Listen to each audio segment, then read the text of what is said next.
What if the cure for stress, anxiety, pain, and even memory loss was already playing in your headphones? What if your favorite song could do more than lift your mood? What if it could rewire your brain, regulate your heart, even help you heal? This isn't wishful thinking, it's science. Today, we're diving into 5 best-selling nonfiction books that reveal how music isn't just entertainment. It's medicine, it's memory, it's movement, and it's magic. Let's start with the one that rocked the world of neuroscience. This is Your Brain on Music by Daniel J. Levitin. Levitin is a cognitive neuroscientist, and before that, he was a music producer. So he speaks both languages, the lab and the studio. He writes, "Music is the soundtrack of our lives, but also the structure of our brains." This book is packed with fascinating studies showing how music activates every major region of the brain: emotion, memory, language, motor function. He explains why we get chills from certain chords, how babies recognize rhythm before language, and why musical training strengthens attention and IQ. The key message: music isn't just in your ears, it's built into your biology. Next up is The Power of Music by Elena. She opens with a bold question: can music heal what medicine cannot? And the rest of the book leans into that idea. From hospitals to refugee camps, Manas documents how music therapy reduces pain, speeds recovery, and reconnects people with emotion after trauma. She interviews researchers, patients, even shamans, and shows how music reaches where words can't. One study she cites showed that premature babies who were played lullabies had slower heart rates, better breathing, and gained weight faster. Her message is clear: music is not a luxury, it is a need. And then we have Musicophilia by Oliver Sacks. If you've read anything by Sacks, you know what to expect: real patients, strange symptoms, and deeply human stories.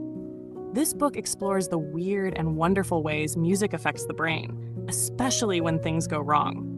There's the man who, after being struck by lightning, developed an obsession with piano, or the woman with Alzheimer's who couldn't recognize her children but could sing every word of old gospel hymns.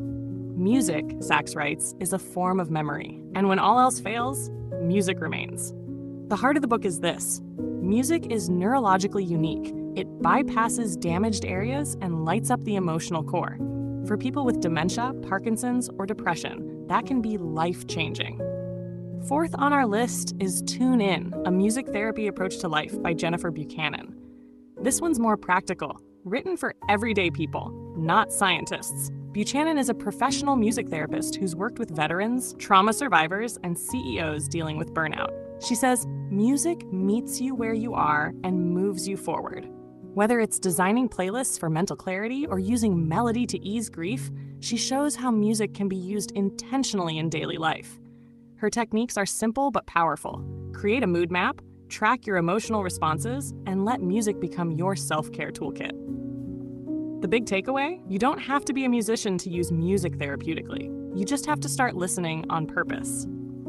Last but not least is Healing at the Speed of Sound by Campbell and Doman.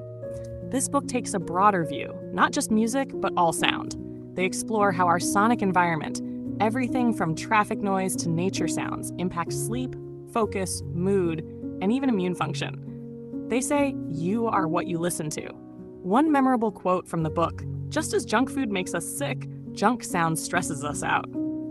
They provide daily routines for creating soundscapes that calm your nervous system and energize your focus. White noise, ocean waves, instrumental playlists, they all serve a purpose. Their message is loud and clear. Sound hygiene is as important as food and exercise. Now, let's step back and connect the dots. Across all 5 books, one theme rings out: music is not background noise, it's foreground therapy.